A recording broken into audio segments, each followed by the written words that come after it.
दोस्तों, पेरूपिक app RBI registered NBFC company है, तो आपको डरने की बिल्कुल भी ज़रूरत नहीं है। पेरूपिक ऐप के माध्यम से आप लोग मैक्सिमम 50,000 रुपये तक लोन ले सकते हैं। लोन अप्लाई करने के लिए आपके पास पैन कार्ड साथ ही आधार कार्ड होना चाहिए। सबसे अच्छी बात है, यदि आप पेरूपिक ऐप से लोन लेते हैं तो कोई भी इनकम प्रूफ यानी कि बैंक स्टेटमेंट देने की ज़रूरत नहीं पड़ती है। साथ ही आपके बैंक अकाउंट में तुरंत ही लोन अमाउंट ट्रांसफ़र कर दिया जाता है। इसके अलावा आप यहाँ पर अपनी मर्जी से लोन अमाउंट चूज कर सकते हैं। जैसे कि मान लीजिए आपको कम लोन की ज़रूरत है तो आप यहाँ पर कम लोन भी ले सकते हैं। वीडियो के अंत में आपको बताएं कि आपको पेरूपिक ऐप से लोन लेना चाहिए या फिर नहीं लेना चाहिए, तो आप लोग वीडियो को अंत तक ज़रूर देखिएगा। चलिए अब आपको हम यहाँ पर पेरूपिक ऐप से लोन लेकर के बिल्कुल नया तरीका से लाइव प्रूफ के साथ दिखाते हैं। दोस्तों, आप लोग पेरूपिक ऐप को इंस्टॉल कर लेंगे। चलिए हम इंस्टॉल पर क्लिक करके इंस्टॉल कर लेते हैं। अब यह इंस्टॉल हो चुका है। ओपन पर क्लिक करके ओपन कर लेंगे। अब यहाँ पर देखिए लैंग्वेज सेलेक्ट करने के लिए आ गया है, तो आप यहाँ पर इंग्लिश या फिर हिंदी दोनों में से कोई एक को सेलेक्ट कर लीजिए। अब आपको यहाँ पर परमिशन देना होगा, तो आपको यहाँ पर एसएमएस का परमिशन, पर्सनल इन्फॉर्मेशन का परमिशन, डिवाइस का परमिशन, बैटरी लेवल का परमिशन, ऐप डाटा का परमिशन, नेटवर्क डाटा का परमिशन, साथ ही कैमरा का परमिशन, माइक्रोफोन का परमिशन और लोकेशन का परमिशन देना होगा। चलिए इसके बाद आप यहाँ पर एग्री पर क्लिक कर लेंगे। यहाँ पर देखिए बताया गया कि यदि आप पहली बार पेरूपिक ऐप से लोन लेते हैं तो आपको यहाँ पर मैक्सिमम 30,000 रुपये तक लोन मिल सकता है। लेकिन यदि आप पेरूपिक ऐप से एक बार लोन लेते हैं और आप उस लोन को रीपेमेंट कर देते हैं तो अगली बार जब आप पेरूपिक ऐप से लोन के लिए अप्लाई करेंगे तो आपको यहाँ पर मैक्सिमम 60,000 रुपये तक लोन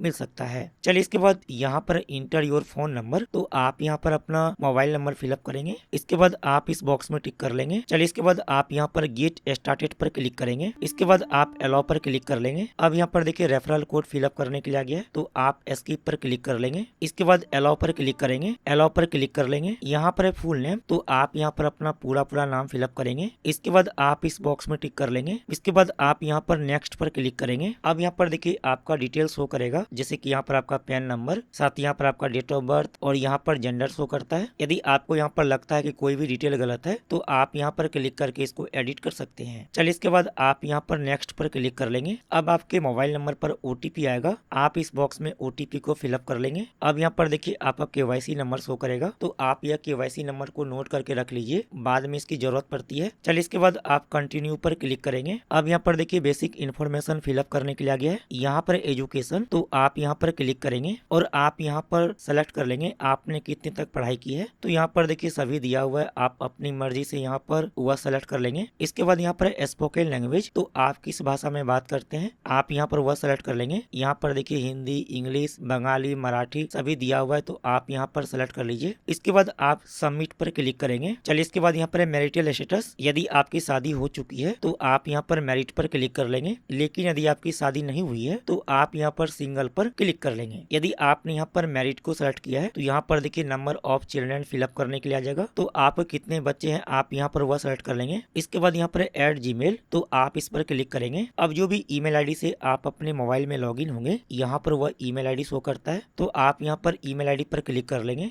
इसके बाद आप यहाँ पर एग्री एंड शेयर पर क्लिक करेंगे। चलिए इसके बाद आप यहाँ पर नेक्स्ट पर क्लिक कर लेंगे। अब यहाँ पर इनकम इन्फॉर्मेशन, तो आप यहाँ पर जॉब टाइप पर क्लिक करेंगे और आप यहाँ पर सेलेक्ट कर लेंगे आप क्या करते हैं। तो यहाँ पर देखिए बहुत सारा ऑप्शन दिया गया है, आप अपनी मर्जी से यहाँ पर वह सेलेक्ट कर लेंगे। हम आपको यहाँ पर सलाह देंगे कि आप यहाँ पर सेल्फ एम्प्लॉयड पर क्लिक कर लीजिए। इसके बाद यहाँ पर वर्क इंडस्ट्री, तो आप जो भी कंपनी में काम करते हैं वह किस तरह का काम करते हैं आप यहाँ पर वह सेलेक्ट कर लेंगे। इसके बाद यहाँ पर पोजीशन इन द कंपनी, तो जो भी कंपनी में आप काम करते हैं आप किस पद पर काम करते हैं आप यहाँ पर उस पर क्लिक कर लेंगे। यहाँ पर देखिए सभी ऑप्शन दिया हुआ है। इसके बाद यहाँ पर मंथली इनकम, तो आप महीने में कितना रुपए कमाते हैं आप यहाँ पर वह सेलेक्ट कर लेंगे। यदि आप 5,000 रुपए से कम कमाते हैं तो आप इस पर क्लिक कर लेंगे। यदि आप यहाँ पर 5,000 रुपए से लेकर 10,000 रुपए के बीच में कमाते हैं तो आप इस पर क्लिक कर लेंगे। यदि आप 10,000 से लेकर के 20,000 रुपए के बीच में कमाते हैं तो आप इस पर क्लिक कर लेंगे। चलिए इसके बाद आप यहाँ पर नेक्स्ट पर क्लिक कर लेंगे। अब यहाँ पर देखिए इमरजेंसी कॉन्टैक्ट फिलअप करने के लिए आ गया है। तो आपको यहाँ पर दो व्यक्ति का नाम साथ ही उसका मोबाइल नंबर फिलअप करना होगा। यहाँ पर है नेम, तो जिसका भी नाम आप देना चाहते हैं आप उसका नाम फिलअप कर लेंगे। इसके बाद यहाँ पर है फोन, तो जो भी आपने नाम फिलअप किया है उसका मोबाइल नंबर यहाँ पर फिलअप कर लेंगे। इसके बाद यहाँ पर है रिलेशनशिप, तो आप यहाँ पर क्लिक करेंगे। जो भी व्यक्ति का नाम आपने फिलअप किया है उसका आपके साथ क्या रिलेशन है आप यहाँ पर वह सेलेक्ट कर लेंगे। यहाँ पर देखिए सभी दिया हुआ है। इसके बाद यहाँ पर सेकंड इमरजेंसी कॉन्टैक्ट, तो उसी तरीका से आप यहाँ पर भी फिलअप कर लेंगे। यहाँ पर डिटेल फिलअप करने के बाद आप नेक्स्ट पर क्लिक कर लेंगे। अब यहाँ पर देखिए बैंक इन्फॉर्मेशन फिलअप करने के लिए आ गया है। तो आपको यहाँ पर अपना बैंक डिटेल फिलअप करना होगा। यहाँ पर IFSC कोड, तो जो भी बैंक में आपका अकाउंट है उस बैंक के ब्रांच का IFSC कोड यहाँ पर फिलअप कर लेंगे।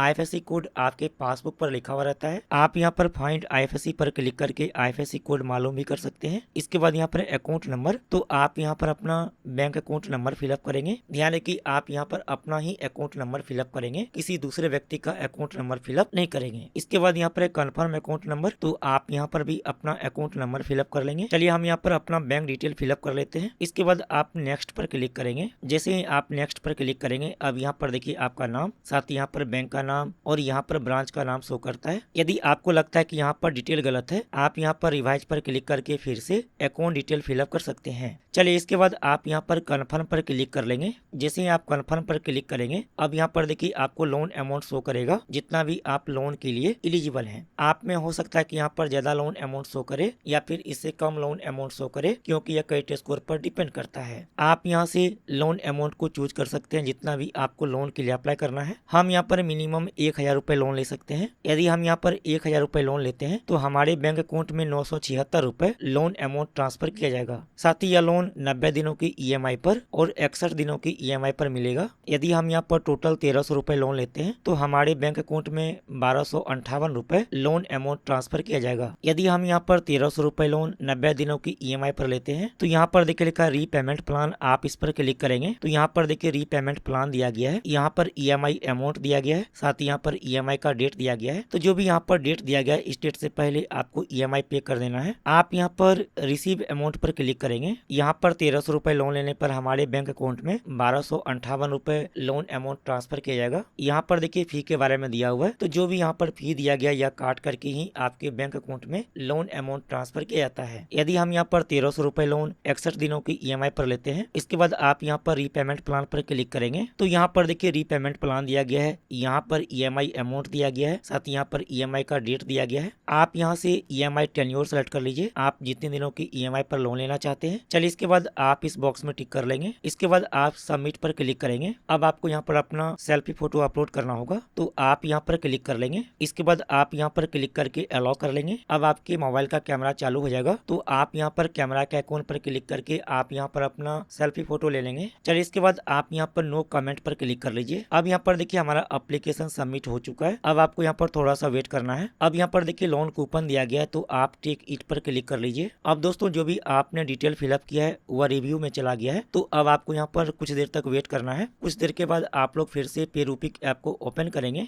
यदि आपके लिए यहाँ पर लोन ऑफर होगा तो आपको इस तरह से ओपन हो जाएगा। अब यहाँ पर देखिए लोन एग्रीमेंट साइन करने के लिए आ गया, तो आप यहाँ पर साइन दी एग्रीमेंट पर क्लिक कर लेंगे। अब यहाँ पर देखिए लोन एग्रीमेंट दिया गया है, तो आप यहाँ से लोन एग्रीमेंट को रीड कर सकते हैं। चलिए इसके बाद आप यहाँ पर एक्वायर OTP पर क्लिक करेंगे। अब आपके मोबाइल नंबर पर OTP आएगा, आप इस बॉक्स में OTP को फिलअप करेंगे। अब आपको यहाँ पर थोड़ा सा वेट करना है। अब दोस्तों आपके बैंक अकाउंट में लोन अमाउंट ट्रांसफर कर दिया गया है। तो इस तरह से आप लोग पेरूपिक ऐप से घर बैठे लोन ले सकते हैं। लोन मिलना आपके क्रेडिट स्कोर पर डिपेंड करता है।